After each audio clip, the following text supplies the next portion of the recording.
August 13, 2003 nang maganap ang isa sa itinuturing ng marami na pinaka-weirdo at nakakahiyang tagpo sa kasaysayan ng liga.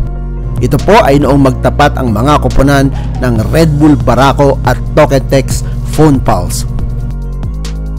Dahil po sa quotient system, kinakailangan ng mga bataan ni Coach Ariel Vanguardia na manalo sa laban at dapat po ay lamang sila ng 8 o higit pa upang makapasok sa playoffs. Kung hindi ay tuluyan na silang magpapaalam sa komperensya at mai-eliminate sa laban. Kinontrol po ng mga nakadilaw ang laro mula pa sa umpisa ng laban, nga lang ay unti-unting tinapyas ng mga alipores ni Coach Yeng Giao ang lamang hanggang sa mga huling minuto ay tuluyan nang naidikit ang laban. Dahil po dito, lumalabo na ang tsansa ng mga Phone Pulse na makapasok pa sa playoffs. Ilang segundo na lamang nga po ang natitira ay lumamang pa ang mga Barako at matalo manalo ay sigurado na ngang papasok sila sa playoffs.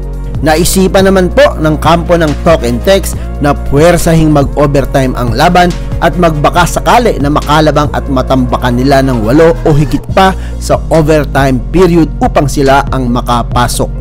At ang naisip po nilang paraan, mag-shoot sa goal ng kalaban na kanila namang sinubukang gawin.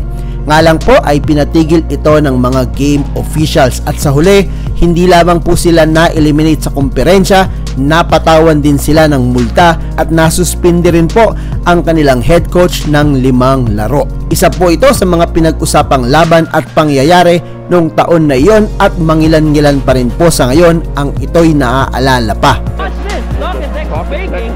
Shooting at the Red Bull basket. And look, as I thought it was going to defend. Not just one time, but twice.